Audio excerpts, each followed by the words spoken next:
This video took far too long to put together. Attempting to add music was certainly a mistake and some copyright problems came up. I apologize profusely to all, especially those who were involved in the video. There is honestly no excuse good enough. Also, this discussion will cover roughly the first 12 or 13 volumes of the Fire Force manga. Viewer discretion is advised. Hello everyone!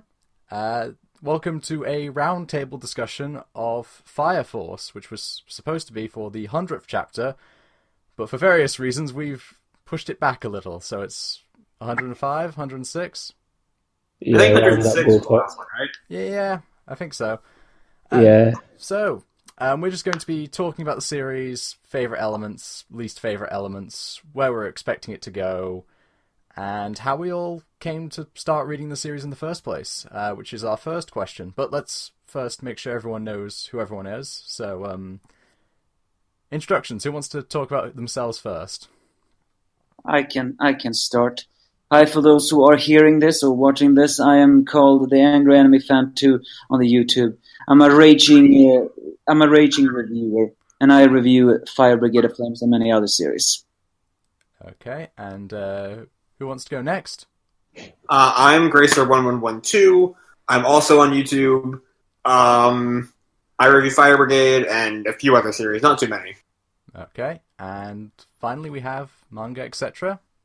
Manga, etc. I'm a YouTuber. I review loads of things, obviously Fire Force being one of them.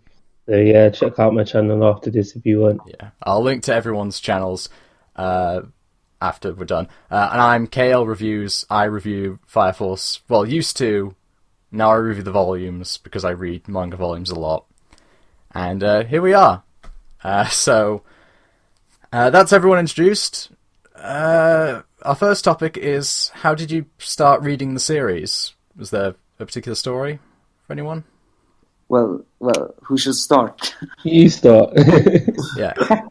All right, fine. Well, I guess we go from left to right. Well, for me, how I got into the series, I'm not exactly 100% sure. I do remember I read some of the later chapters. I know I saw one review guy who immediately after a famous punch scene said, "Okay, I'm dropping this manga right now."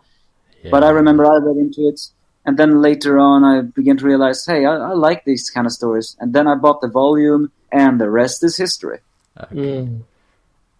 I started, I think, when it first came out. I think for Neverworld did a video on it, and I checked it out. And I loved Soul Eater, the author's first series, and then I've just stuck with it for the past 2 years. Yeah. Manga? Well, for me, like Grazer was saying, it was really because I heard about the series before it came out. I knew it was by the same person who made Soul Eater, and because I like Soul Eater so much, I was like, yo, when this comes out, I need to check it out. So I started from chapter 0. I liked it, continued on reading it, and I'm still enjoying it now. Oh, I forgot there's a chapter 0, so this is chapter 107 we're on. Yeah. That's Oh, weird. yeah. Strange. Yeah, I just kind of did the same thing everyone else did. I really liked Soul Eater. I built my channel on... My first review is Soul Eater volumes 1 to 3, and Okay. I read an article on, I think, Anime News Network. Yeah, that's exactly what I did. Yeah, and it was like, oh, creator of Soul Eater has a new series, and it's about firefighters. I'll do that, I'll Yeah. read that, and here we are. Yep. So that's the origin story stuff out the way. The second topic we have is the popularity poll. I forget when this was released. I think it started during the Vulcan arc and closed somewhere in the middle of the Neverworld arc. Well, for me, this character poll was a surprise, but at the same time, not, because I have realized by now exactly what kind of people like to vote for. Yeah, I've got I was not surprised that Shinra, the main character, if you know, Yeah. was that. I've got the whole thing written out in front of me. So Shinra is number 1, main character. It's Of course. yeah. It's, Yep. Number 2 is Tamaki Kotatsu, the cat girl, and we are going to talk about her because We I definitely get the feeling are. we have to. Yeah. Number 3 is Maki Ozu. Oh, who doesn't love Maki? I love Maki. Maki's great. Yeah, and I mean that without no sarcasm. Yeah, she's shoved Shinra off of a rooftop in their first fight. Yeah. Yeah. We don't talk about that, but she almost killed him. And he was still smiling. Yep, because it's Shinra. Number 4 is Benimaru. That one's My favorite. Yeah, that one's like the most obvious victory or like placement because he's brooding, dark, not particularly tall, but he's very Japanese. So you can kind of see why a Japanese audience would really like him. Number 5 is Iris, who's like the nice girl, Catholic nun. Arthur is number 6. And he is the local ditzy idiot who, as of the recent chapter, actually had made me wonder if he doesn't suffer some kind of disorder. Yeah. This popularity poll would have been around the time they gave him the horse. So that probably has something to do with it. Yep. Number 7 is Hibana, Princess Hibana. Princess Sexy. Yep. Tan scientist in high heels with the eyes from Gurren Lagann. The eyes are so creepy. Entire show. Yeah. A lot of weird eyes are in this series, and we just don't talk about it. Oh, I talk about them all the time on my channel. Oh, yeah. What's it? Especially during Asakusa, when we had, like, all of the weird eyes. Yeah. It's arrows, the letter A, noughts and crosses, or tic-tac-toe with Benimaru. Shinra has, like, a demonic glint that is constant, but he didn't always have that. And then there's Arthur, whose pupils just sort of glow. Yeah.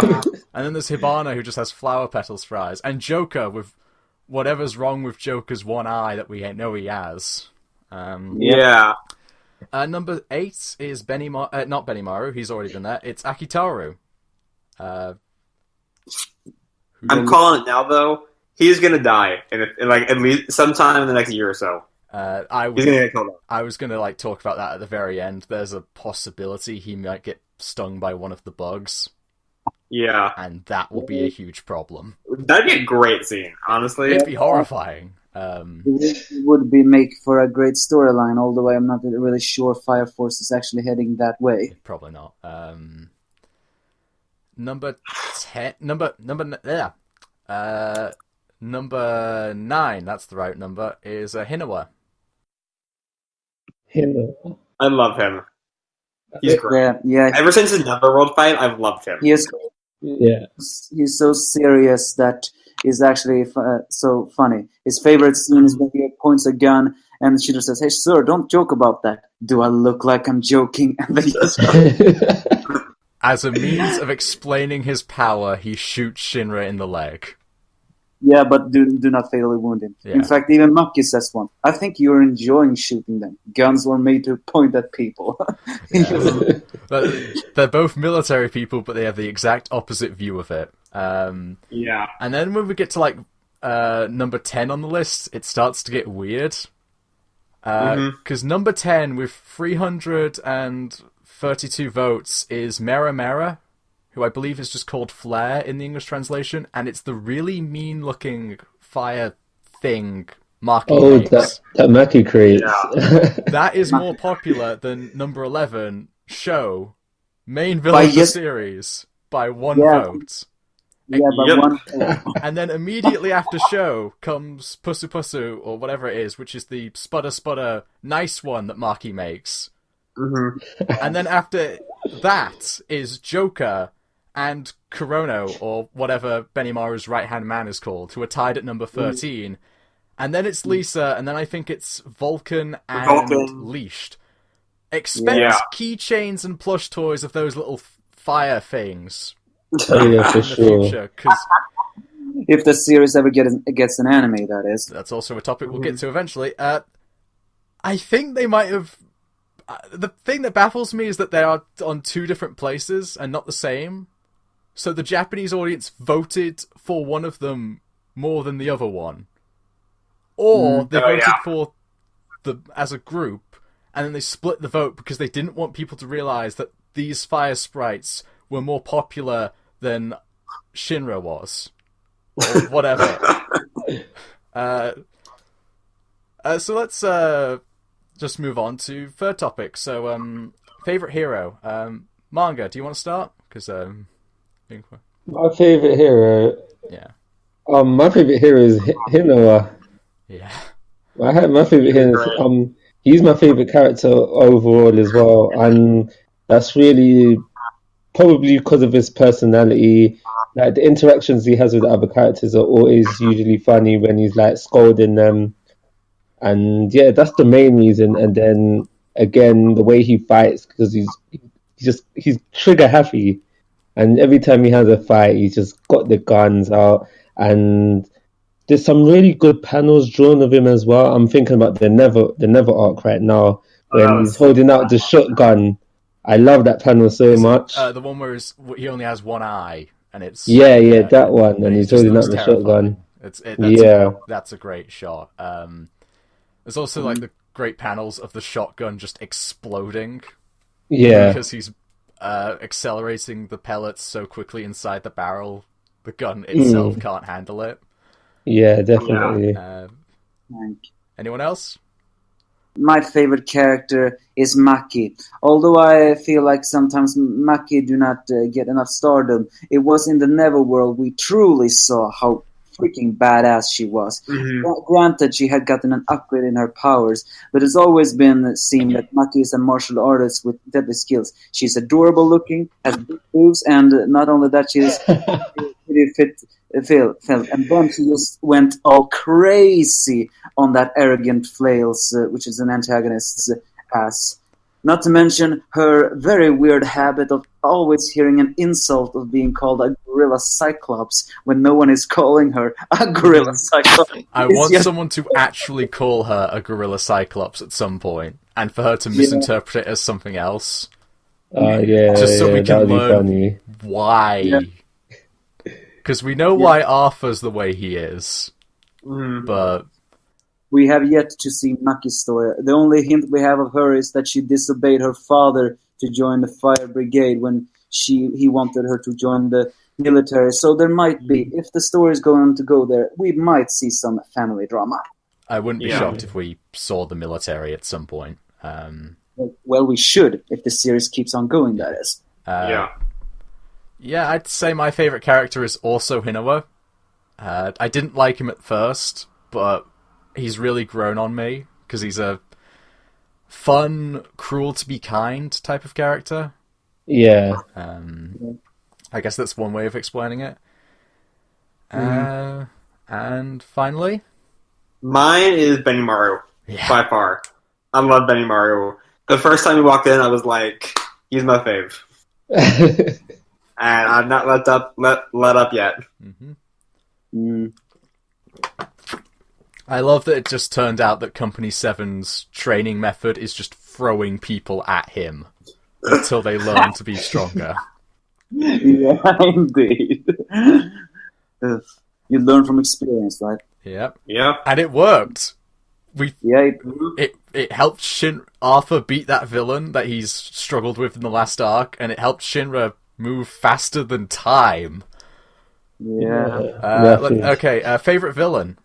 Joker. Okay. Yeah. Who else could it possibly be?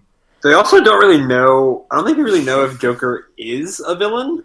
Yeah. He seems opposed to the White Hoods. But he's definitely not on our side. I really want to know what he's going to be up to. I think I was going to say Joker, but I was very hesitant to do it because I don't know if he's actually a villain. Yeah. He's definitely a criminal. But we don't know why or for what. I normally would also pick the Joker because, as you all say, he's a wild card. But if I picked just a villain, I think this time I would pick Rika. Mostly because, he he is definitely a villain. He is definitely insane. It's just something about his dialogue that makes it actually just scratch your head and wonder: is this guy for real? Does he even know? Rekka is the serial killer from Company One. Yeah, Rekka. Yeah. Yeah. And sometimes you just wonder: does this guy even know that he was wrong? But sometimes it does feel like he does know it's wrong. He just doesn't care. Other times it seems like he has seen a different truth, and therefore he had to do necessary evil. Mm-hmm. So, sorry, he kind of seems like he's a shonen hero who's just insane. Like he's all about fighting spirit and burning through all obstacles. Yeah. But his main goal is killing children. So. Yeah, that's a good one. Finally, a shonen hero I can relate to. Oh dear. I think, should we just mention Sharon? Oh yeah, Sharon, yeah. He's a very... Sorry, go ahead. I don't know how I feel about Charon yet. Yeah, he might grow on me. Right now, I don't really like him. Alright. And I don't know why. I don't feel like you've seen enough of him during the series for me to have an opinion on him yet. Alright. Well, I like the surprising bit of strategy we got from him last chapter. How we found out that he wasn't a third generation at all, and that he was using everyone else's flames against them. That was really cool. Mm-hmm. Yeah, and he is pretty much a loud, large ham, and I like large ham villains. Although I agree with the rest of you. We do not know yet about him. It's also the fact that he can see, despite the fact that he has a blindfold on. Yeah. I don't get that either. Another villain I love, though, Dr. Giovanni. Yeah. I just read Volume 7 recently. He's great. He's great. One of my favorite villains, who is like even lower in terms of importance than Giovanni, is Arrow, the woman that Hinowa fights. Mm-hmm. I love that fight. I don't remember too much about the actual character. There's really not a lot to her. She's just a really serious woman who shows up in like 3 different arcs as a minor villain, and then I think gets killed by Hinowa. Yeah, I think she's dead. I think basically everyone the Fire Force fights in that arc except Sho is dead. Except maybe Assault. I just looked it up on the wiki. It says she's still active, so maybe she survived. Yeah, because like, okay, let's go for this. Mirage gets cut with Excalibur, and it looks like it cuts him through the spine. Yeah. So he's probably not coming back. Maki caves Flail's face in. I'd forgotten about that. It's like 4 different strikes to the head, and they're all amazing. But he might. That was a fight that really. You should. Really shocked me. I had forgotten how strong that she was like supposed to be stronger than Shinra and Arthur. Yeah. But like, she just kicks his ass. It's wonderful. I like that the opening of that fight is she's afraid of ghosts, and then when she realizes it's an army of henchmen, she's just completely fine. Yeah. I agree. Now let's get on to the topic where. Which is probably really predictable. Topic 4, worst heroic character. Tamaki. Well, if we're talking about worst hero, then yes, I think I had to say Tamaki as well. But she is not my worst favorite character. That goes to Giovanni. All right, and etc. Oh, what worst hero? Yeah, that is definitely Tamaki. And the thing is, it's only because of the fan service stuff that I don't like her. Yeah. There's just so much fan service just thrown in. Every chapter that she's in is just thrown in there. And I guess at first it was funny, yeah, I get it. But like after the 5th or 6th time, whatever, it's just like, all right, stop it now. And there's certain moments where I think it was during the Rekka vs Shinra fight, and Tamaki's there as well, and then something happens, and then it just turns into this fan service moment, and I was just like, no, you just ruined that fight. And then there was another fight as well within the Nether arc. This was Tamaki's actual fight. And then they ruined that as well by throwing in fan service. So it's just all this different fan service stuff that's ruined her character. That's why I don't like her personally. If they got rid of all of that, I reckon she could be a likable character. Well, the fan service is not exactly distracting me that much. It's annoying, I admit that. However, I was more shocked at the fact that everyone complains about the assault fight just because of that. I sometimes just don't like her because she is rude and hot-tempered, and yet and she's basically a false action girl. She's said to have action girl qualities, and it all gets ruined by all of this. So she has potential. It's just that the author is not writing her that way because she's not meant to be one. Yeah. I agree with that, but I also kind of like Tamaki in spite of the fan service, so everything all three of you have said is completely legitimate. It's like, I can guarantee if someone came to me and said, I don't read Fire Force because I think Tamaki's fan service is overbearing, I would not blame them. Mm-hmm. But I like her whenever we get inside her head. Like, she has a good defiance as well as cowardice, I guess. Mm-hmm. And I will... Like, I think the only black mark on the Neverworld arc is the treatment of assault. I kind of like that he gets beaten half to death by a Catholic nun, but that brings me. Least favorite heroic character for me is probably Iris. I don't hate her, but she doesn't contribute a lot. Yeah, I definitely agree. She doesn't contribute. I've mentioned that in my reviews actually. Like, she doesn't. She's just there for the sake of like doing the prayers. And from a religious standpoint, you can say that she's important. But for just a normal everyday reader who wants to just see the action, this is a shonen manga, so you just want to see the action, and you just have a character who's just there. It makes her seem useless and unimportant, and they've also left her out of a couple arcs, which doesn't help her situation at all as well. Well, she is... Sorry, go ahead. Well, sorry, I interrupted. I sometimes just think that Iris is supposed to be the heart of everything else, because the Company 8 consists of weirdos. She is the only one that cannot be classified as a weirdo, although the Vulcan arc, we did see her adorable side. Although I do fear that she will actually one day get corrupted by the darkness, especially since that mysterious fire spirit seems to look like her a lot. Oh, yeah. However, I think that she is just meant to be the heart of gold, hero of golden girl that actually may hold the secret to saving the Infernals, because she's just so kind. Yeah, I don't... Ooh. I want her to do something in the future, but I'm not sure what. I kind of like the religious element of Fire Force, because it's sort of a exorcism series, like Bleach or Blue Exorcist, but not really. And I think that's... Wait, Blue Exorcist is an exorcism series? Oh my god, I never noticed. I know, it's like a big plot twist at the end of the first volume.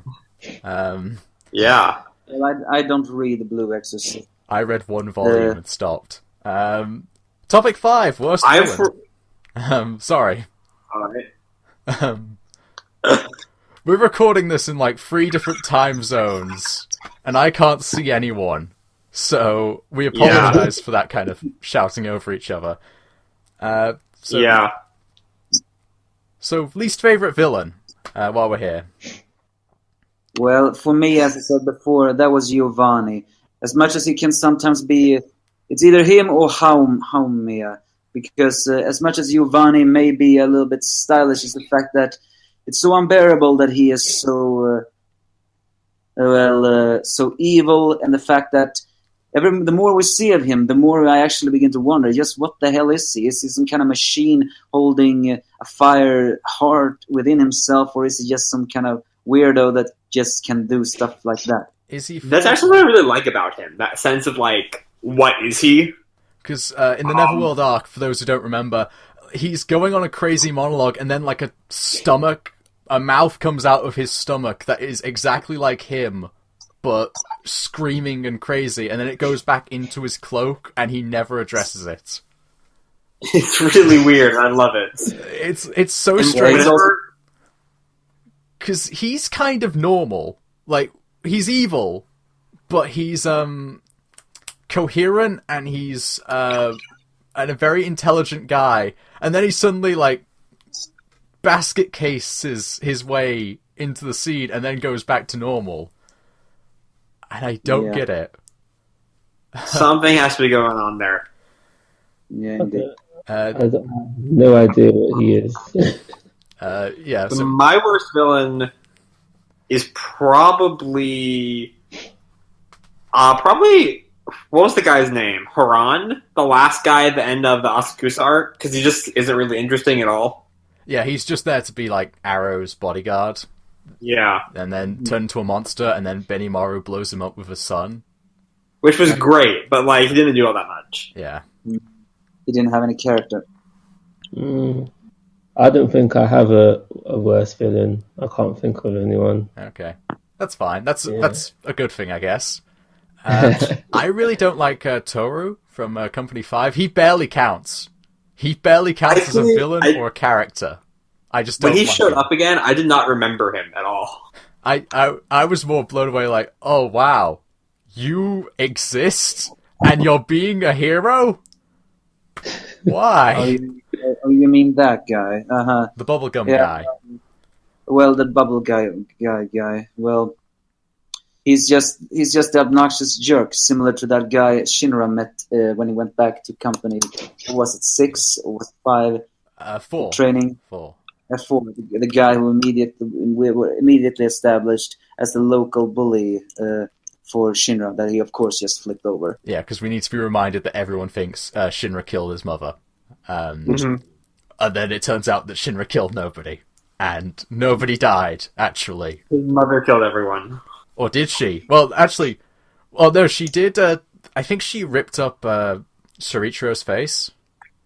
Yeah, I think that's meant to be what's implied, and that's why Shinra is kind of linked to him. But we don't know where that's going. Yeah, but that was an emotional moment. Yeah. That was a good reveal chapter. Yeah. Pulling the rug out from under everyone. And you can kind of see why Burns didn't want to talk about that. Mm-hmm. I thought for a beginning, though, that Burns was Shinra's father, and that's what he didn't want to talk about. But that was actually more of a logical surprise. Yeah. I really hope that Joker is not related to Shinra at all. I don't want him to be Shinra's uncle or his dad. Because, like, we don't know who he is, and he can't be Sho's father because he doesn't have white hair. And if he shows father, he's Shinra's father. Yeah. Because we just don't talk about Shinra's father at all. Yeah, there's not even a mention if he even had a father. Yeah. I mean, I think it's just, like, Okubo, like, if you read solely to, like, Maka's mother's just not there. Yeah, you mean... Shinra and Sho were conceived through the Force, like Anakin Skywalker. Not entirely impossible, actually. He's going to say those conceived through the flames. Because the Adola Burst is like the fire of God or something. Mm-hmm. And Yeah, possible. what do they call it? It's the fire of destruction and the fire of creation, right? Yeah. Something like that. Something like Yeah, that. born from that. Or the preacher could have something to do with it. We know nothing about the preacher as of yet either. Yeah. Mm-hmm. We don't even know if it has eyes, or if it has horns, or if it's an angel, or what. Yeah. Or the fact that it even is a human. The fact that every single white hood talk about the preacher like it's a god seems to suggest that the preacher is not even human. Yeah, even Giovanni, who seems like hyper-rational scientist, completely loses it and thinks it's his god. Yeah. That was another weird thing. The Giovanni explaining that insects might be aliens. Oh, yeah. It's just, or from a parallel dimension or something. Yeah. And I think Akitaru's response was just, what? Yeah. Oh, it was confusion and then elbow dropping him. Yeah. From top of I love how Akitaru fights with nonsense firefighter moves. Yep. Mhm. And wrestling. Okay, so favorite arc. Topic number 6. Who wants to go first? Mine is either Netherworld or Asakusa. Because they're just so good. Yeah, I mean, the same for me. I think the Akatsuka or the 7th Brigade arc, which is also what we can call it, is also among my favorite.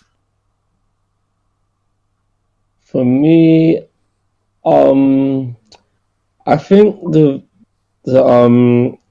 versus Squad 1 arc for me, because that has my favorite fight in it. Yeah.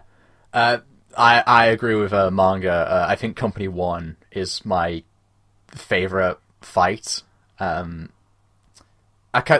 Company 7 is going to be that arc where no one really argues about it being good or bad, but they just like other stuff more, I think. Yeah.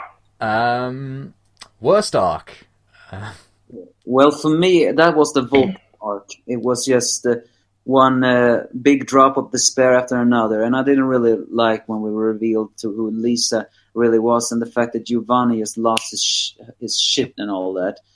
It was just an arc of heavy emotions. The only good thing was Vulcan's character, and of course that little kid. I liked the Vulcan arc as like set up for the Netherworld. Because it really ties into a lot of the good stuff happening in the Netherworld, like Arthur versus Mirage, which was great in the Netherworld. I did like some of the stuff for the wiki on the Vulcan arc, and I realized, oh wow, half of this arc is set up for the next one.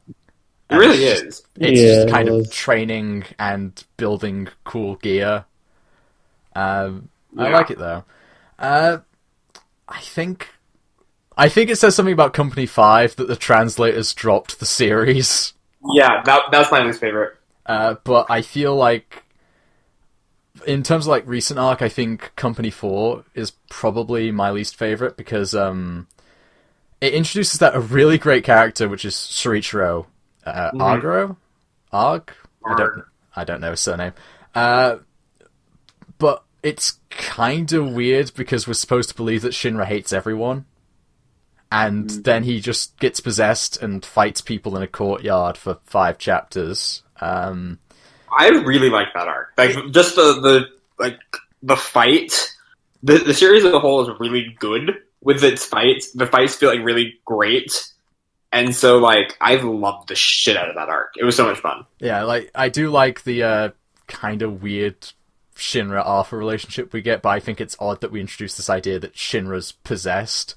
And also kind of is angry at everyone around him after we've had like 2 comedy chapters where he just kind of likes everyone.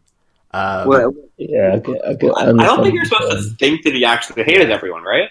I think we're supposed to kind of get that the ghost woman named beginning with H is controlling him somewhat, but it's kind of if we're supposed to believe anything about it, it's a bit unbelievable for the rest of his character. I didn't think he was. I thought he was just being fully controlled. Yeah. Well, in this defense is the fact that it's worth noting that Shinra has been bullied a lot in his youth. He is the kind of pragmatic hero that inspires others. Of course, he can love everyone. He wants to be the all-loving hero. It's just that someone who has been bullied a lot do carry a lot of grudges and deep despair within himself. So I don't think he hates everything in the world. It's just he has deep-seated resentment inside himself, and that is why he got upset. Okay. Yeah, and then that was what that person fed on and just escalated it kind of thing. Is that what you're trying to say? Yes. Yeah, I get that, but I think my problem with it is that most of Shinra's bullying is in high school, and we get... I don't see it. Yeah, it's like 5 pages in total across 100 chapters about him in high school, because the rest of it's just Company 8's cool, and Company 8 is cool, but it's a little hard to believe the whole Shinra's a devil thing if we don't focus on that. Well, mate. let's move on. My least favorite is still Death Brigade. Just because the fights are all so bad, that arc. They're really, really kind of boring. They work better in like volume, but week to week it is not fun. Mm-hmm. Well, that chapter was the reason why many other reviewers decided to drop the series altogether. It wasn't reviewers; it was the translators. The reviewers. The translators dropped it. Like that's bad. Like think about any series that you've read that went off the rails towards the end. Someone soldiered on and translated that whole thing into English or whatever language. Fire Force, no, they just dropped that. They did. The translators did disappear for Tokiwa Kitareri. Although that series got cancelled, I was so mad when the translator disappeared. For which one? Well, it was the second ecchi series from the author Matsuda Shun, the guy who created History's Strongest Disciple. Mm-hmm. I thought, he's the only manga artist that can combine etchiness and action into extreme awesomeness. Yeah. But then we got. And then there's just a weird history of the series has had like, for people who don't know, the translation of this series has been really weird in that it's basically just been, it was a fairly established group early on, then I think one guy, and then one guy who then got a team together, including that first one guy, and that's where we are now. And it's been like stuck with delays and so on, because translating manga is very difficult, especially when you're just doing it as a hobby. And it was Manga Stream that did it first. Yeah, and they gave up. So basically, like, if someone wants to send the what do they call it? Pusu scans? Pushu? I think so, yeah. Pushu. If you want to send them a box of chocolates at some point for Christmas, might be nice. Well, I could send them a poem if I knew how to find them. All right, I know a guy. No, let's. Wow, we're getting through this quite quickly. We've got 2 more topics. So everyone, predictions. What do you want? What do you expect is going to happen? Just go ahead. So I mentioned earlier in the video, I do think Obi is going to die. Not this arc, I don't think, but like sometime soon, probably by Giovanni. If anyone's going to kill him, I'd say by Giovanni. Just because they've had like some interactions earlier in the series. Yeah, and they're kind of complete opposites. What? And they're kind of complete opposites in that one of them is like the purely good firefighter who cares about everyone, and then you have Giovanni who does not care about anyone or anything. I guess. Well, for me, this new character Enka, maybe she will join the new 8th Brigade, because she does seem to be the kind of character that could, if she's not going to keep on being this stubborn. Or maybe I think if we're going to have one emotional scene, I think it's going to be a scene where Shinra is forced to kill his mother just to find the cure for all the combustion, because I think there will be a way to find a cure, and maybe there's where Iris' character froze for everyone. However, other than that, of course, we're going to see the Preacher. Is he going to be exactly like that final antagonist from Soul Eater? Who knows? All I know is that I think the Preacher is going to be the one. If Joker is not going to be the final antagonist of this series, I think like the Preacher will, and Shino will kill his mother. For me, I don't necessarily want this, but I'm expecting it. I don't think the series is going to be that long. I think we'll probably be a third through the series already. And the reason why I think this is because all the arcs seem to be really quick. And when I was rereading the series, I realized that the rookie tournament arc, we don't really get to see much of the tournament. And that's a kind of a downside for me personally within the series. I would have preferred if that arc in particular was more longer. But in general, I'm finding the arcs really quick. So I feel like the series is not going to be that long in total. Yeah, it's kind of a mystery series, so you kind of hope that Atsushi Okubo has the answers, and he's building towards something. Yeah, I remember that being a very big complaint back when it first started. Yeah. Cause especially before the Rekka arc, it really felt like it was like really, really close to ending at all times. Mm. And then we were introduced to the White Hoods, and it's suddenly like, oh, this is going to be a longer series. Yeah. Well, he didn't really know if it was going to be classified as a successful manga or not. However, recent Anime News Network has shown that while it's definitely not in the tops of the tops, it's still around the 7th or the 6th in sale, and that is a pretty good score. Oh, that's nice. I kind of think we're going to have to go to Hajime Industries. Oh yeah, absolutely. Yeah, definitely. Let's all just like go through these characters that have come from Hajime. Giovanni, he works for Hajime. He's evil. Mm-hmm. Victor, what's her name? Princess Hibana. Princess Hibana, yeah. She was pretty awful, and now she's just awful to Akitaru. Yeah. Exclusively, and I find it hilarious. Wasn't Victor Licht from there originally? Victor Licht works for them and kind of works for Joker. Like, basically everyone who's come from that company is kind of evil or just flat out evil. Yeah. It's even been stated that they refuse to work together with the other companies. Yeah, that was a fallout from the Company 4 arc. Was the fire department chief, who's like the guy who created Company 8 to be internal affairs, says, yeah, we all want to work together except Hajime, and we don't know why. So we kind of need to address why this evil monopolistic corporation only produces mad scientists. That's a very good point. And I also think we're going to have to explain what Arthur's deal is. Yeah. Not that the weird night thing. I think that's funny and doesn't need to be explained, but he can see ghosts. He can see the Adola spirit lady, whose name is really long. Hirohashi Rame? Yeah, that When did you see her? When did you see her? It's in the fight with Shinra, and he basically said, while Shinra's talking about how he hates everyone, he just says, oh, but what about that woman behind you?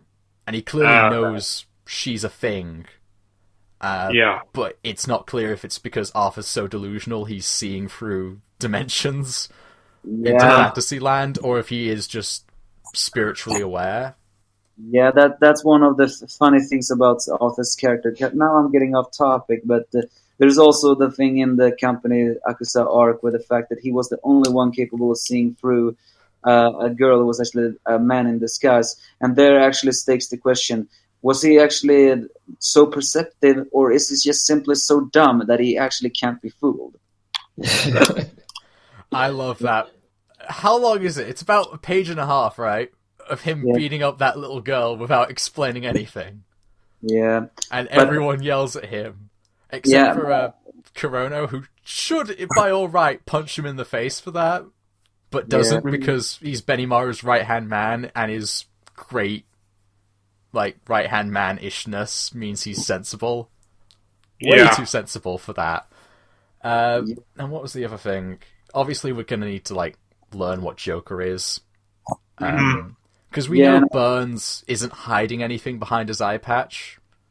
But I kind of wonder if Joker is. And also, but I thought Burns had like a fire from when he saw the Adoraverse behind me. Yeah, I think it's he sees the Adola burst before Shinra's house burns down. Burns has seen the fires of hell, and I kind of like that it's not tied to Shinra at all. It's just he's kind of been through this stuff before, and we don't tie everything into the main character's backstory. Yeah. And then we get to, like, Joker, who has an eye patch, but is it just there to be fashionable? Or is he hiding a missing eye? Or is it something else? Or is it like a hive for the firebugs or something inside his skull? Yeah.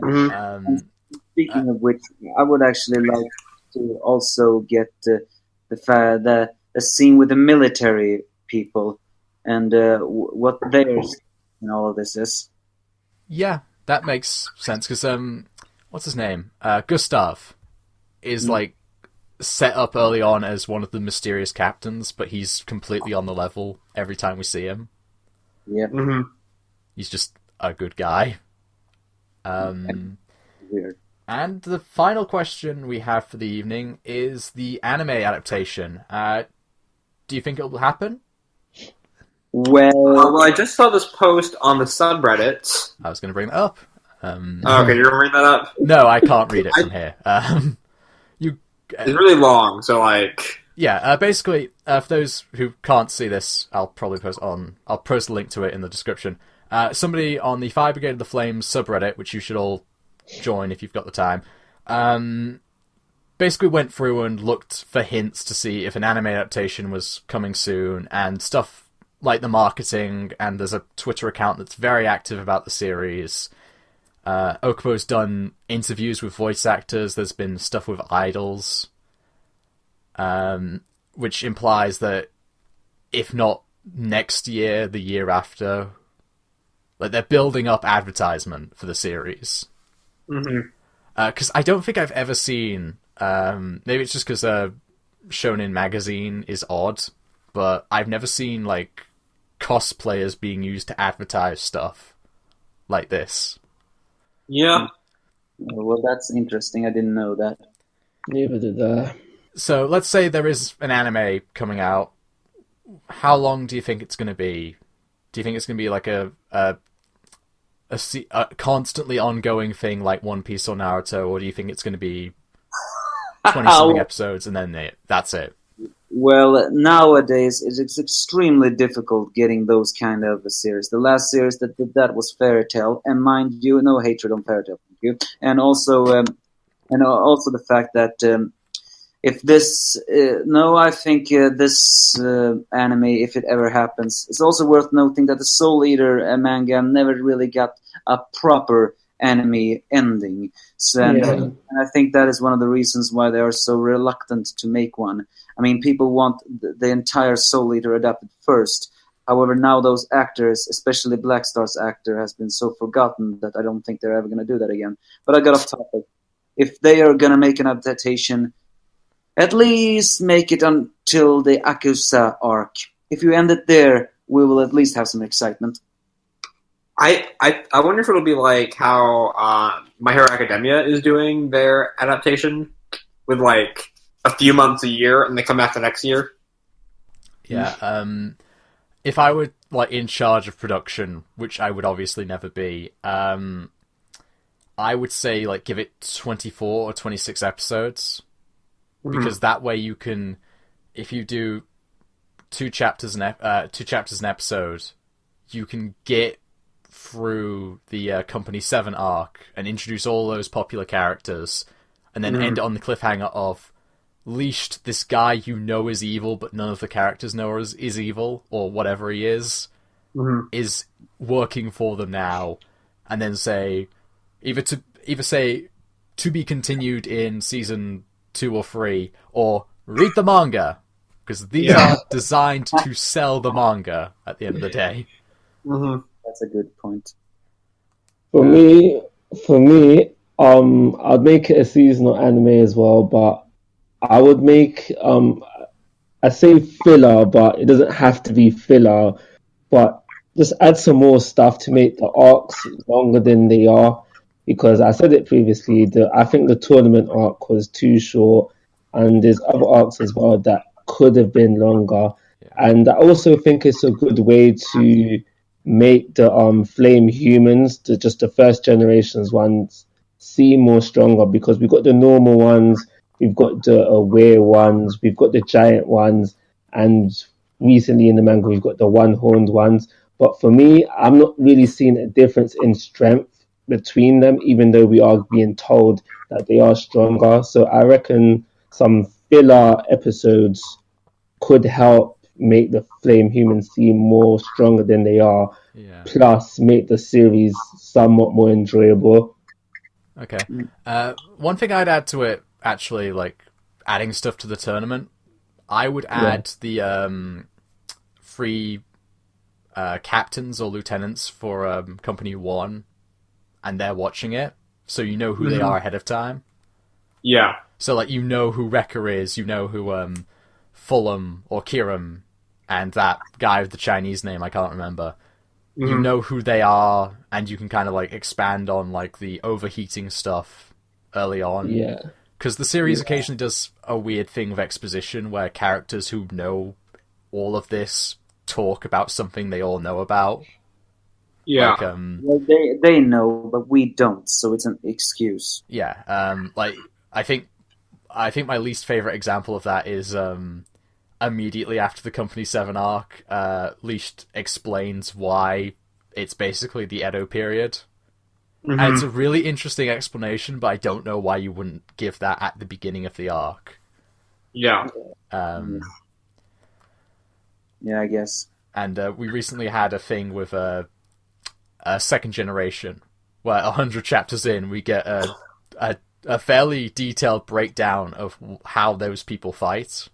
And it's weird because it's not like Okubo is retconning things into the series. Like, you can tell, like, overheating is not some nonsense thing he made up because it would look cool for Benimaru's right-hand man to have, like, charcoal over his body. Like, you see stuff with the fight with Joker, Shinra's clearly out of breath because he's using his powers.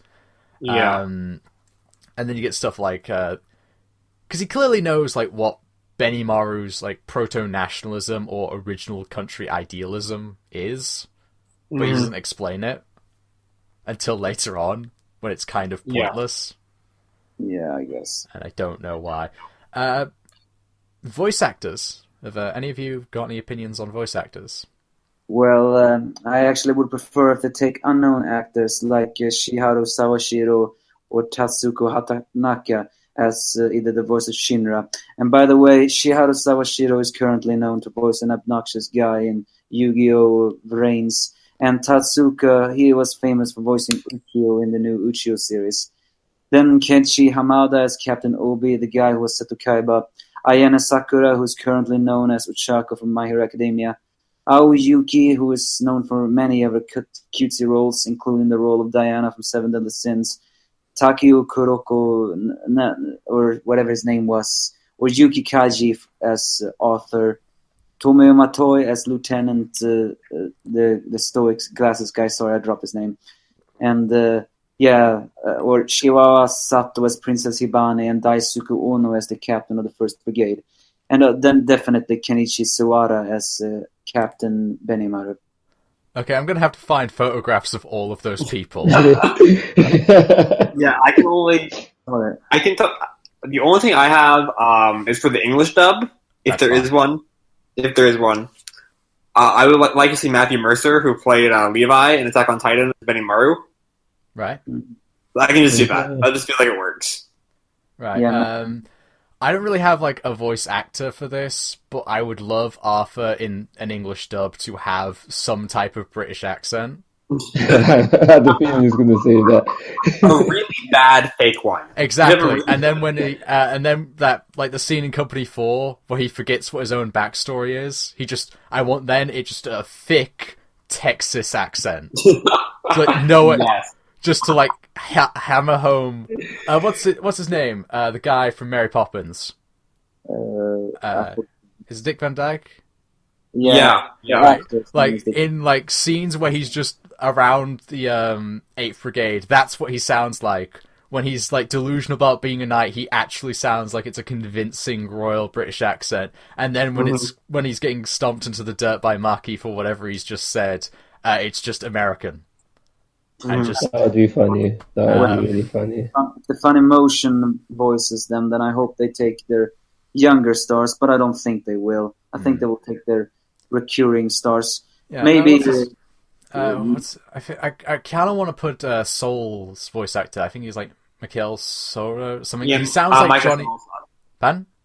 Micah Salazar, yeah. That's the one. He's not Johnny Young Bosch, but he kind of is. Well, I would have preferred if they take Aaron Discume as Shinra. Yeah, I don't mean as Shinra. I mean, like, give him a role in it. I think he could maybe... Because I know he apparently does, like, the Bishonen cool guy characters, and I guess that's Benimaru. Yeah. I don't want Bryce Papenbrook as Shinra because I'm tired of him. It's weird. I have fallen out of a lot of anime recently, and all I know is he came onto the scene, and then suddenly he was the voice of every main character. Yeah. For like a year and a half. It's like how we treated Johnny Young Bosch for several years. Oh, I actually did, like, when the Blue Exorcist dub dropped, Johnny Young Bosch and Bryce Papenbrook plays the main character, right. And Johnny Young Bosch plays his twin brother. Oh, that's weird. Who was also his teacher, so I saw that kind of like a passing of the guard. Well, it's worth noting that many of these companies do have it. In Funimation, by the way, I only mostly see Lucci Christian or Christopher Sabat in almost every single anime, and to be frank, I'm a little sick of that. Yeah. That being said, I would love Sabat as Gustav Honda, because that seems like his like all might manly man character. Yeah. Possibly with a Russian accent. Or maybe it can be a captain of the 1st Brigade. He does have manliness in him. Yeah. Okay. I like how Burns is clearly not a religious person. And yet he serves the religious company. Yeah, everyone else is a priest or a nun. Tamaki's a nun. We've learned that recently. It's like she's a fully qualified nun. Yes, but Burns is just some guy in a shirt with his arms crossed. And I get the impression the joke or the irony is that he's seen God, and that's why his eye's been ruined. Mm-hmm. And that's why he doesn't believe in God. It's because he knows it's real, but he knows it's not what he wants it to be. And that's kind of why he's in charge. Yeah, I guess. Well, I like that, yeah. It's not a belief thing for him, it's like an actual, I know this is real thing. And that's kind of a fun thing to play with. I guess so. Any final thoughts, gentlemen? The series is underrated. That's what I can say. The volumes are good. Fire Brigade of Flames is not exactly a series for everyone to enjoy. And as we said before, they have many mysteries, and the only problem is how the author will play them. He had many mysteries and Soul Eaters that he never really solved. So we shouldn't expect too much unexpected. But I certainly do wish that it will get an anime one day. Yeah. Okay. Yeah, I also agree with Anime Fan. It is definitely underrated. If it does get anime, that's when I think the fans for the series will start to pick up. So I pray for an anime so it can get some more. The series can get some more recognition. You know, if it ever gets an adaptation and we all still are around, maybe we should do a discussion when the actors are revealed and what we think about that. Yeah, definitely. Or like talk about the first episode, or or something. My thing is just I really like the series. If you have gotten through the past, I think, hour of us talking about it and have no idea what we're on about, give it a read. It's a good. Why are you still here? I don't know. I occasionally do that. I just listen to spoiler discussions of things I do not care about. Wait, I if I was supposed to be writing a paper for a class or something, I'll just go on a wiki for a show I've never seen and just scroll through the pages. You have discovered the secret of academia. What was it? What's like I'm trying to think for like a crazy off the wall thing I could say to convince someone who has not seen this show yet or read this manga to read it. Get through. If you can survive the first 20 chapters, you'll love the rest of it. Yeah, that's if you want to see a Templar Crusader tap into the expansion of the universe to slow down time, only to be countered by his older brother, who is a firefighter who gains the power to move faster than the speed of light. In like this incredibly, amazingly put together fight scene that is kind of completely insane. read Fire Force. Yeah. I mean, I can say, if you want to have a series where fire plays a huge deal in a different matter, including feats and the quirky characters, and the fact that while some characters' quirks may seem annoying, they can become funny at the same time where you actually begin to question, yes, what is this? Then give it a read. The fights will get better. Yeah.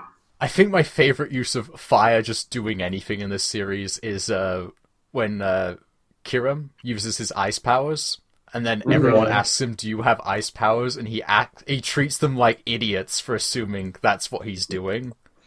And then he explains it, and it's no, I'm just turning fire into sound and cold. Yeah, like we're supposed to know that. Yeah, and it's one of those things where he's treating Arthur like he's an idiot for not understanding that, but it's the one time Arthur has not understood something, and it's completely relatable. Yeah. Oh yeah, it's also the exchange between Shinra and Arthur when they meet again. What are you doing here, you shitty knight? I came here to vanquish a demon. That's it, onion face. We're taking this outside. Yeah. That's basically established their personalities. Yeah. What was it? I could have sworn there was something else. Do you think like the Adola other people with the Adola link are gonna have as powers as bizarre and as cosmic as Shinra and Sho did? Well, I think it's gonna We be. still have 3 more of them to meet, right? Yeah, and Inka doesn't know what her power can really do. Actually, I was going to bring this up. I kind of hope Inka ends up being stuck with Joker. Yeah. Because Well, he seems like he's more in line with what she wants. He's not evil, but he's not good. And We somehow have not talked about Inka much at all this video. yeah, Well, we don't know really that much about her. All the fact that she's a adrenaline junkie. She does have some morals, and she has a very unique fire ability power. I think her fire ability power has a secret key of solving the flame combustion symptom. yeah, and I think There's actually one other thing we can mention. The series does have comic moments, but the fact when people burst up into flames, that is actually quite nightmare fuelish. yeah, that Okubo loves horror. Like, it is like a thing about his work from the very beginning is he kind of likes seeing horrible things happen. And this is a series about people who burst into flame. Yeah. What was it? Oh yeah, my final thing was if you like the series, read the volumes. I know it's been translated into French, German, English. It's always in Japanese. I think there's another language. And it's 7 as of date. Ben? It's 7 volumes so far. Yeah, English is up to 7. I think France is surprisingly behind, considering how big their comic industry is. But yeah, if you want to read something that's kind of like Bleach mixed with Full Metal Alchemist, this is kind of the series for you. Yeah, I guess. Because it's all about exorcism, but it's also about conspiracy and all these companies and divisions that hate each other. But it's way more extreme than anything in Bleach. Because I think my go-to example for anything is Giovanni almost lynches Shinra over nothing. And Benimaru and Akitaru try to beat each other to death in the street. Yeah. Imagine that in Bleach, and how ridiculous... Well, no, there's that whole thing where Kenpachi starts fights with everyone. Yeah.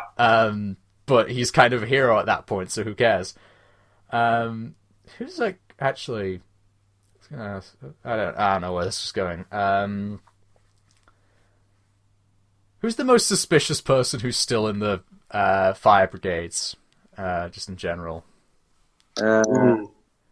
Well... Because Giovanni doesn't count anymore. He's like... this was it. I've got... Volume 7 came out recently, and it's the Vulcan arc for the most part, and there's this great moment where towards the end, Giovanni gets the key to the power generator at Amaterasu, or at least how to remake it, I guess. And this is one of the things that is a lot better in the official translation. No disrespect to the fan translators, I understand how impossibly difficult this must be to do if you are not an expert at it. But like what the key to Amaterasu was not very clear in that translation. But in this, it's like very clear. It is a USB flash drive, and Giovanni's response to it is, more or less boils down to, "I can't believe I killed your grandfather over a flash drive." That was good. Oh yeah, that's also followed by all of the animals going completely crazy.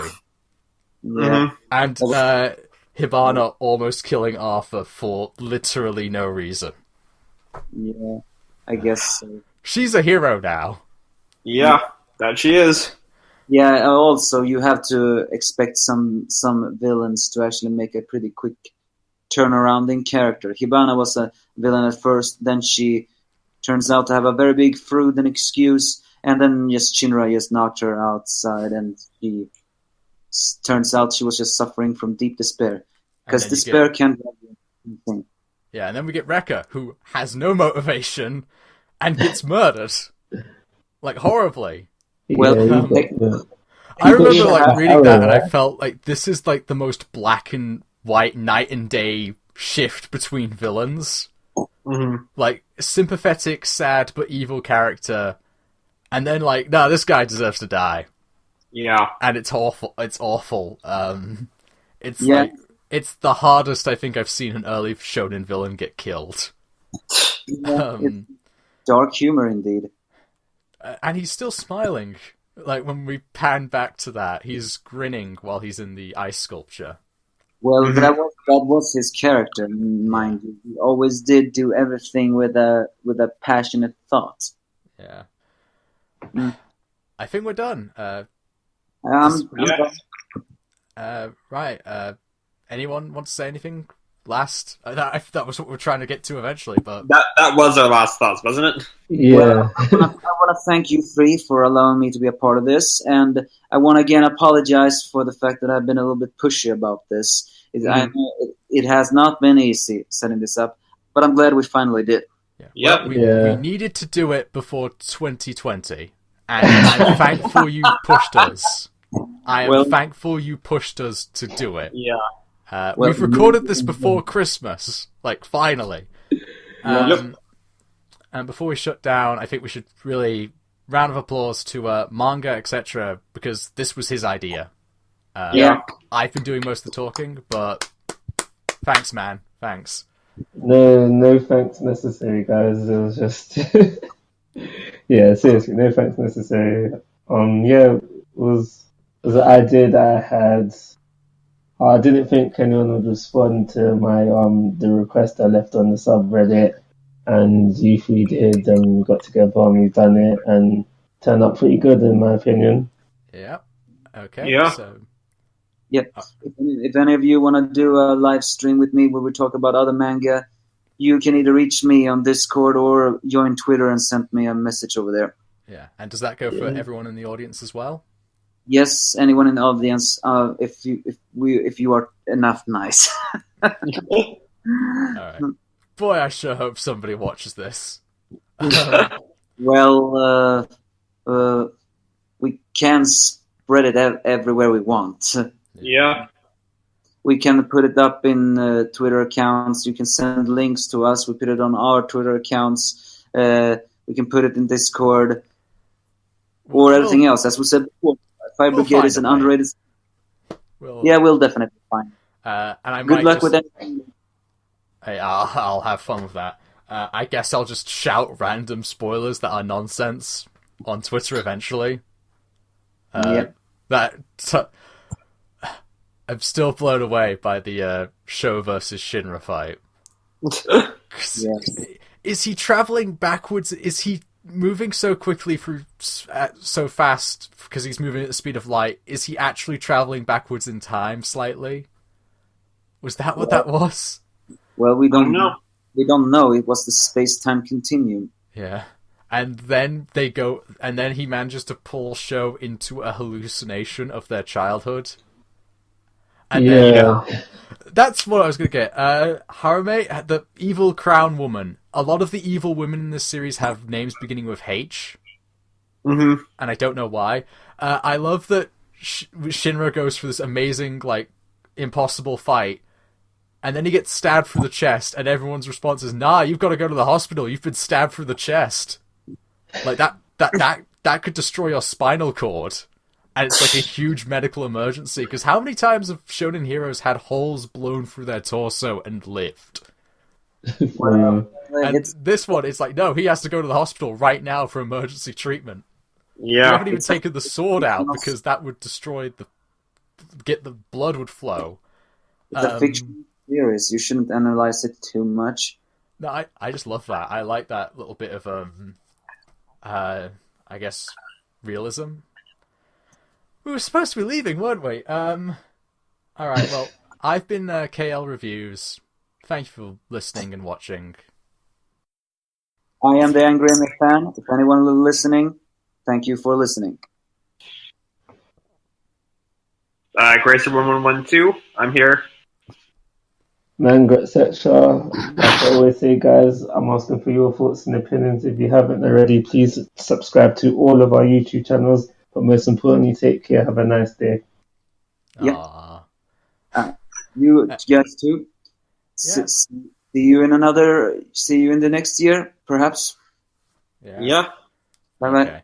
Well, thank you all for listening, and have a great time, like Manga said. And maybe we'll be back, but we'll always be doing more things. So, bye. Bye.